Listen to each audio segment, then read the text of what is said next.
Bapak hidup menjadi teramat, dengan ilmu hidup akan menjadi mudah, dengan seni hidup akan menjadi baru. Untuk itu berikan apresiasi untuk semangat dan kebersamaan. Tepuk tangan yang paling meriah, Roni Urban. Kami bersyukur kepada Allah Subhanahu wa Ta'ala bahwa pada hari ini dan pada malam hari ini kita bisa Provinsi Jawa Barat. Semoga pelaksanaan bisa berjalan dengan lancar dan sukses. Terima kasih Pak Provinsi Jawa Barat dan juga yang saya hormati para ketua tim penggerak ketua umum DPT Kabupaten Kota Jawa Barat, para dewan juri, para dewan hakim.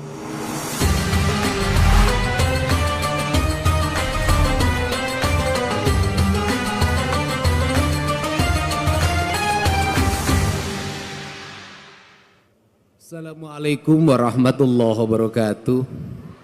Sampurasun. Alhamdulillah wa syukurillah wa nikmatillah la haula wala quwata illa billah.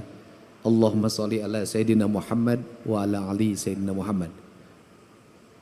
Yang saya hormati, saya muliakan, saya banggakan seluruh peserta musabaqah tilawatil Quran dan hadis yang lama mengaji di masjid, mengaji di pesantren, berguru di LVTQ, memasuki babak kualifikasi, ikut musabaqah di tingkat desa, di tingkat kecamatan, di tingkat kabupaten, dan hari ini di tingkat provinsi Jawa Barat.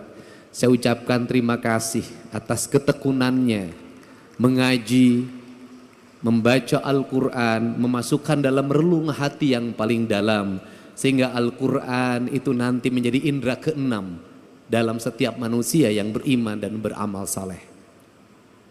Pada malam hari ini saya mengucapkan terima kasih juga dan rasa syukur dari Ciwidey, Kabupaten Bandung yang kebun tehnya banyak di Babadin.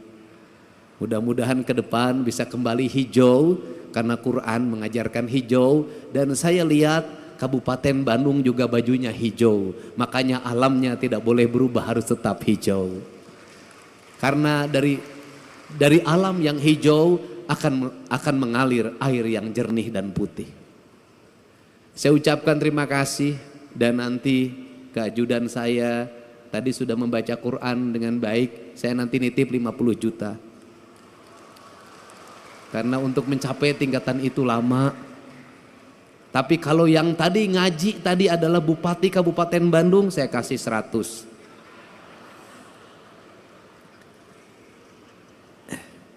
Saya mengucapkan terima kasih juga pada Kang Maman Imanul Haq. Ini tokoh santri yang menjadi politisi yang tetap konsisten pada keislaman dan kesundaan yang saya tahu. Sehingga kalimat kesundaan mohon Pak Kemenag, Pak Kanwil, itu ketika saya wakil bupati dulu, ada dosen Universitas Pasundan bernama Hidayat Suryalaga. Dia menulis terjemah Al-Quran dalam rumpaka Sunda yang sudah disusun dalam bentuk mamaos. Dan saya minta di tahun depan itu masuk menjadi salah satu cabang yang diperlombakan, yaitu mamaos dalam bahasa Sunda, tapi isi mamaosnya adalah terjemahan Al-Quran. Saya ucapkan terima kasih juga, karena kalau tidak saya sebut nanti saya dimarahin oleh Pak Bupati. Kang Asep Romli, terus anggota DPR RI juga, keluarga besar, bedas, tepuk tangan, saya ucapkan terima kasih. Saya mengucapkan terima kasih pada Pak Ketua DPRD Provinsi Jawa Barat yang mewakili Pangdam 3 Siliwangi, yang mewakili Kapolda Jabar, yang mewakili Kepala Kejaksaan Tinggi Jawa Barat, yang mewakili Ketua Pengadilan Agama Provinsi Jawa Barat, Ketua Pengadilan Tinggi Provinsi Jawa Barat. Semoga kita semua dalam keadaan sehat walafiat. Saya mengucapkan terima kasih atas kehadiran Ibu anggota Komisi 5 DPRD Provinsi Jawa Barat, Ibu Humaira. Saya ucapkan terima kasih, bajunya putih sama dengan saya. para bupati, para wali kota yang hadir pada kesempatan malam hari ini beserta istrinya. Mohon sabar, saya tidak akan dulu beserta istri sampai wangsit nanti datang. Pak Ketua MUI, saya ucapkan terima kasih atas kehadirannya. Para ketua LVTQ yang telah sukses menyelenggarakan kegiatan ini. Seluruh tamu undangan yang berbahagia. Kita hari ini memasuki pada sebuah fase di mana kita mengagungkan Al-Quran. Al-Quran yang diagungkan oleh kita adalah Al-Quran yang dilihat dari sisi estetika pembacaan. Dari estetika pembacaan itu pada akhirnya akan lahir pemaknaan. Karena nilai-nilai agama kalau tidak disampaikan secara estetika, maka kita tidak akan bisa memahami Sang Maha Kuasa. Kita ini sampai hari ini memaknai Allah, sujud pada Allah, itu baru sampai pada tingkat estetika. Belum sampai pada tingkat hakikat, pada tingkat makna, pada makom spiritualitas yang tertinggi. Kita baru sampai pada tingkat estetik. Kita tertarik untuk salat dengan khusyuk, manakala imamnya berestetika dalam mengimami kita semua. Kita bolak-balik pergi umroh, merasa nyaman sholat di Masjidil Haram, itu karena salah satu faktornya menurut saya, pertama jauh dari rumah sehingga tidak dikejar sama yang nagih utang di depan rumah, meninggalkan pekerjaan-pekerjaan yang ada di rumah, seluruh problem ditinggal semua. Kemudian yang berikutnya juga imamnya memiliki kualifikasi orang yang mumpuni di dalam mengimami kita dalam hafalan Al-Qur'annya. Setelah itu jangan dilupakan, bukan hanya imam, teknologi sound systemnya yang sangat tinggi dan harganya mahal. Kemudian kita seringkali berlaku tidak adil. Berlaku tidak adilnya apa? Seringkali orang-orang yang berdakwah mengejek imam-imam yang ada di kampung kita, yang bacaannya tidak begitu sempurna, qiraatnya tidak begitu menarik. Kemudian juga diperbandingkan dengan Masjidil Haram, tidak adil. Kenapa? Imam di kampung kita, satu, hidupnya bukan hidup dari mengimami. Ngimaman macul terus kah sawah, ngimaman poe pare itu kahujanan, ngimaman pamajikan di imah gogorowokan. Dia tidak fokus menjadi imam. Yang itu yang pertama, artinya dari sisi keikhlasan dia lebih ikhlas dari siapapun, tanpa digaji oleh DKM-nya, tanpa digaji oleh negara. Dia mengabdikan diri secara total menjadi imam, menjadi khotib, mengajar anak-anak di surau, mengajar anak-anak di pengajian-pengajian. Menurut saya bisa jadi yang dekat dengan Allah adalah dia, bukan yang di Masjidil Haram, tanpa membandingkan. Kalau yang di Masjidil Haram berapa gaji dalam setiap bulan? Rumahnya dijaga, kemudian dia spesifikasi imam, kemana-mana didampingi, lebih gagah dari gubernur Jawa Barat. Wajar. Aki-aki di Ciwidey, subuh-subuh kudu hudang. Adana gogorok-gokan. Nges adan capek-capek wenu datang hiji-hiji acan. Anu tukang umroh ge da teu datang di lembur nama rajin soten keur umroh. Kemudian ada satu peristiwa ini yang azan di masjid, saking pusingnya ketika azan subuh tidak ada yang datang, kemudian dia berinisiatif adzan jam 9 pagi. Pada waktu adzan jam 9 pagi semua orang datang, ngamak. Sia gelo, cenah moanya adan jam 8, ada naon sia teh. Si aki yang adan jawab, si anu gelo mah. Ku aing di adanan subuh sia teu datang, di adanan jam 8 sia datang. Artinya bahwa negeri ini tidak kurang orang-orang saleh. Siapa orang-orang saleh?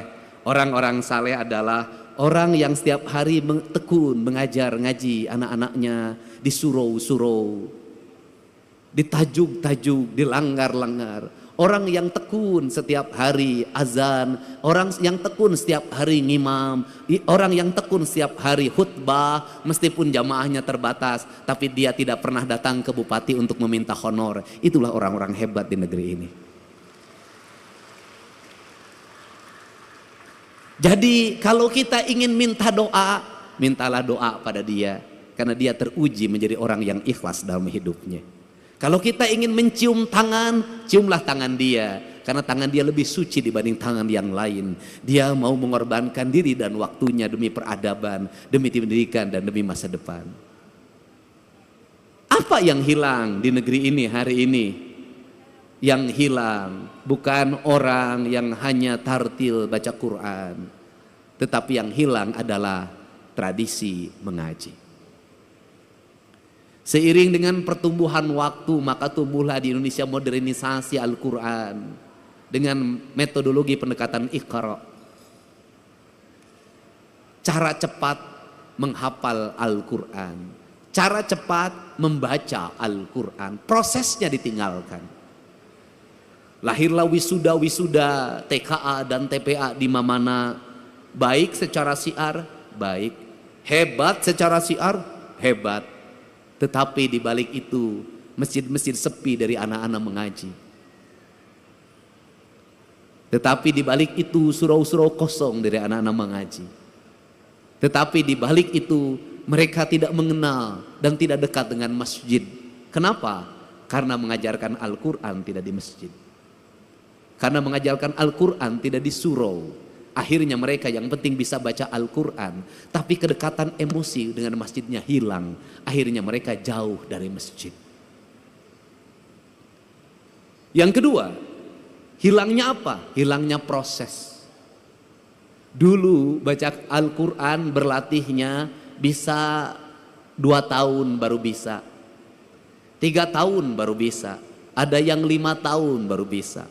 Lambat sekali. Dari mulai ngeja, kemudian narawas, terus sampai belajar kuro, panjang sekali prosesnya. Dan pada waktu proses belajar itulah dia ke masjid.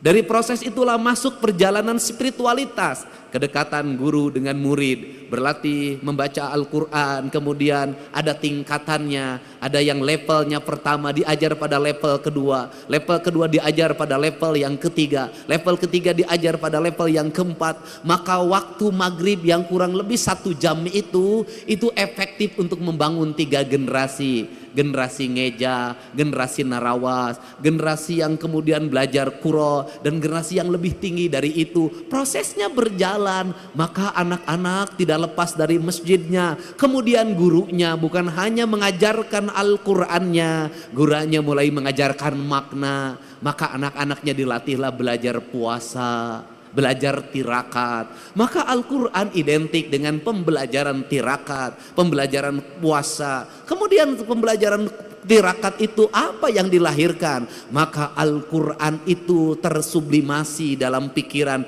dalam relung bawah sadarnya. Karena lahir dalam relung bawah sadarnya, maka ucapannya bisa jadi tidak tartil karena ustadznya ustadz kampung. Tetapi ingat, dalam ucapan yang tidak tartil itu lahir makna keikhlasan, karena dia bersemayam dalam jiwa yang bersih. Jiwa yang bersih itu celik putih, cerak herang, cang bulan, 14 jalan gede sasapuan, tegenek temalek balumbang timur narawangan. Apa yang terjadi? Ucapan-ucapan dari ayat Al-Qur'annya saciduh metu saucap nyata.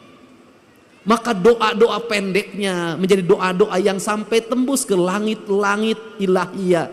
Doa-doa pendeknya menembus batas, menembus pandang.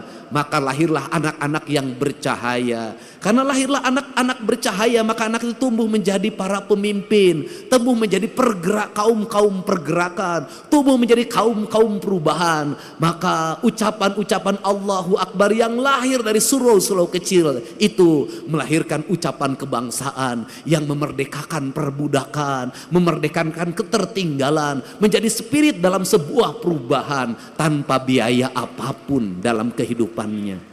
Ini. Maka berhati-hatilah ketika siar sudah begitu besar, ketika anggaran semakin membesar, bahkan jadi anggarannya sangat besar. Ada dua sisi mata pedang. Yang satu membukakan syiar terlihat di media sosial, tetapi yang lain bisa jadi meredupkan cahaya yang ada dalam setiap relung manusia. Maka untuk itu tadi saya berpesan, ini bukan forum balapan Formula E. Ini bukan forum liga. Ini adalah forum spiritualitas. Tidak penting menjadi juara umum, tidak penting. Tidak penting menjadi juara pertama, kedua, ketiga, tidak penting. Tetapi yang lebih penting dari itu adalah Al-Quran masuk dalam cahaya ketua penyelenggara, sehingga ketua penyelenggaranya menjadi adil dalam tindakannya. Al-Quran masuk dalam cahayanya Gubernur Jawa Barat, sehingga Gubernur Jawa Barat bertindak adil dalam kebijakan-kebijakannya.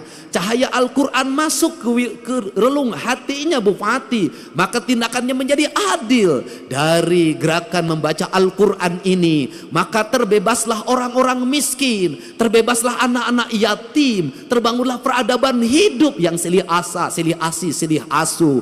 Maka disitulah Al-Quran menjadi cahaya. Karena Al-Quran menjadi cahaya, maka Al-Quran bercahaya. Karena Al-Quran bercahaya, maka cahayanya terhampar. Maka Al-Quran tidak hanya dipahami tulisan yang ada dalam mushaf, yang kita lombakan, yang kita pertahankan, yang kita cium ketika ingin membacanya, yang kita simpan di atas kepala kita, yang kita simpan di rekal, dan ketika kita tidak berwudu maka tidak berani menyentuhnya. Kayak saya NU, tidak berani menyentuhnya. Tetapi di balik itu kita memahami gunung-gunung itu adalah hamparan Al-Quran. Sungai Citarum itu adalah hamparan Al-Quran. Sawah-sawah yang terhampar adalah hamparan Al-Quran. Matahari adalah hamparan Al-Quran. Bulan adalah hamparan Al-Quran. Bintang adalah hamparan Al-Quran. Seluruh yang ada, makrokosmos dan mikrokosmos adalah hamparan Al-Quran. Dan semuanya mereka bertasbih kepada Allah, yang dalam setiap waktu dia berucap Subhanallah walhamdulillah wala ilaha illallah. Kalau sudah seperti itu, maka surau-surau itu menjadi lentera penggerak. Kalau sudah seperti itu, maka kita adalah manusia yang paling bersyukur. Kenapa? Kita manusia yang paling bersyukur. Al-Quran diturunkan di Jazirah Arabia, di tanah yang tandus dan kering.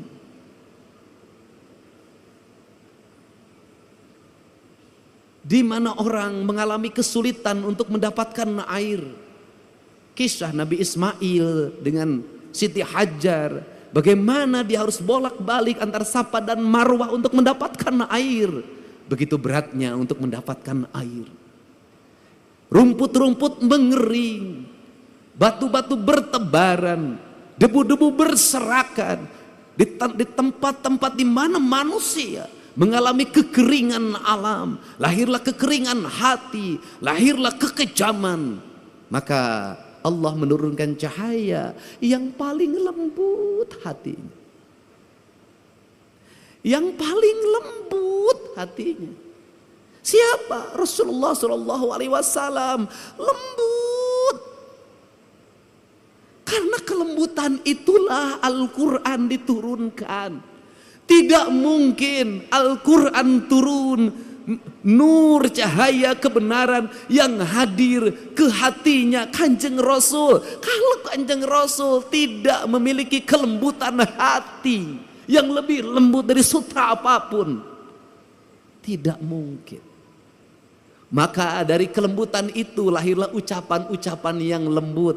Dari ucapan-ucapan yang lembut itu lahirlah ucapan-ucapan yang indah. Dari ucapan-ucapan yang indah itu mempengaruhi pikiran manusia lewat telinganya. Karena lahir gelombang elektromagnetik yang dipancarkan dalam kekuatan spiritualitas. Di mana angin-angin yang keras, debu-debu yang bertebaran dikalahkan oleh gelombang Al-Quran yang mempengaruhi pikiran manusia. Maka Allah itu berbuat adil. Al-Quran diturunkan di tanah tandus itu. Tetapi Al-Quran yang dikirimkan di tanah tandus itu dibawa lewat pendekatan budaya, tanpa kekerasan, tanpa peperangan, bercerita tentang kisah Ramayana, bercerita tentang kisah Mahabharata, bercerita tentang kisah Pandawa, ada dalam sosok Dharma Kusuma. Maka dicanangkanlah yang disebut dengan dua kalimat sabda. Dua kalimat sabda itu disebutnya layang damus kalimus syada, yaitu yang diletakkan pada pikiran seorang pemimpin sebagai nilai ajaran. Nilai ajaran itu melahirkan Pandawa 5, yaitu Dharma Kusuma, Bima, Arjuna, Nakula, lan Sadewa. Lahirlah gerakan politik kebudayaan para wali, mengenalkan agama Islam lewat pendekatan kebudayaan. Lahir simbol-simbol silib, sindir, sindang, siloka, sasmita. Kenapa? Karena dia berhadapan dengan masyarakat Sunda, masyarakat Nusantara yang tidak terbiasa dengan bahasa kasar. Dia terbiasa dengan bahasa simbol, bahasa makna. Karena dia terbiasa bahasa simbol, bahasa makna, maka masuk dalam ajaran, dalam pembelajaran. Quran pun disampaikan dalam pembelajaran dan ajaran. Kemudian rasa hormatnya ditinggikan. Quran diletakkan pada sebuah derajat yang sangat tinggi. Diletakkan dalam lingkungan peradaban sederhana pedesaan. Lahirlah di kita. Apa keuntungan kita? Keuntungan kita lebih dari orang Arab.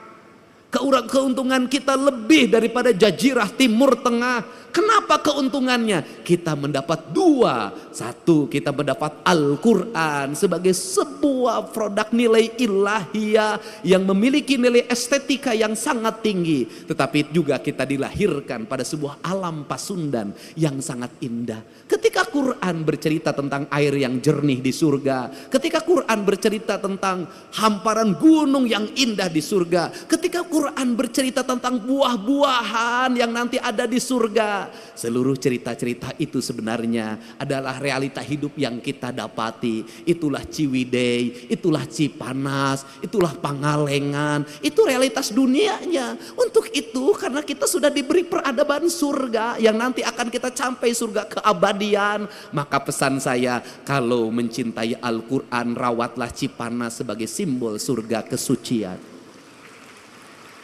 Rawatlah Ciwidey, rawatlah Pangalengan, rawatlah gunung-gunung itu yang melahirkan air yang mengalir, bak sepenggal tanah yang diturunkan dari surga. Rawatlah pohon-pohon itu, karena itu adalah alam yang digambarkan oleh Allah dalam Al-Quran. Jangan terbalik. Satu sisi kita sangat memaknai Al-Quran dan menghormati Al-Quran sebagai ayat yang tertulis, tapi di sisi lain tangan kita merusak alam, padahal itu adalah ayat yang tidak tertulis. Jadi saya tidak mau lagi dengar ke depan. Mudah-mudahan saya akan berusaha dengar Cipanas, berubah pikirannya menjadi jelek. Dengar Ciwidey, berubah pikirannya menjadi jelek. Dengar Pangalengan, berubahlah pikiran menjadi jelek. Saya ingin ketika mendengar itu, maka denyut nadi kita berkata, ya Allah, ku dapatkan surga di tanah Sunda. Suatu saat surga itu tetap akan terjaga sampai aku bertemu denganmu di alam surga keabadian. Prinsip kemahaindahan. Untuk itu saya mengucapkan terima kasih. Pada hari ini kita bersama-sama memaknai makna-makna Al-Quran, memasukkan Al-Quran dalam relung batin kita sebagai bentuk cahaya atau nur yang menuntun kita dalam indera alam bawah sadar kita. Karena indera alam bawah sadar itu pada akhirnya akan senantiasa menjadi petunjuk, dan petunjuk itu akan lahir bagi orang-orang yang menjaga rasa dan cintanya. Karena petunjuk hanya akan lahir pada orang-orang yang memiliki kelembutan hati, kedamaian jiwa, dan ketenangan relung diri. Maka peliharalah Al-Quran, simpanlah dia di relung hati kita, dalam isi denyut jantung kita, sehingga hidup kita senantiasa mendapat petunjuk. Dengan kalimat kata orang Sunda, memahami Allah dalam orang Sunda, pahamilah dari sisi Rahman dan Rahimnya saja sudah cukup. Insya Allah akan hidup tenang, tentram, dan bahagia, walaupun tetap menjadi duda. Saya ucapkan terima kasih. Mudah-mudahan pertemuan ini menjadi pertemuan kebahagiaan, kemuliaan. Dengan mengucapkan Bismillahirrahmanirrahim, musyabaqah tilawatil Quran dan hadis tingkat Provinsi Jawa Barat pada hari ini, hari Ahad, tanggal 15 Juni 2025, dengan resmi saya nyatakan dibuka.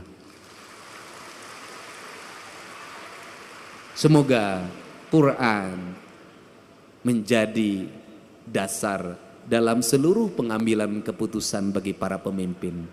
Semoga Quran menjadi dasar bagi ketenangan hidup bagi rakyatnya. Dan semoga Quran tetap menjadi cahaya yang menuntun kita menuju kebenaran yang hakiki. Wallahu muwaffiq ila aqwamit thoriq. Assalamualaikum warahmatullahi wabarakatuh. Sampurasun.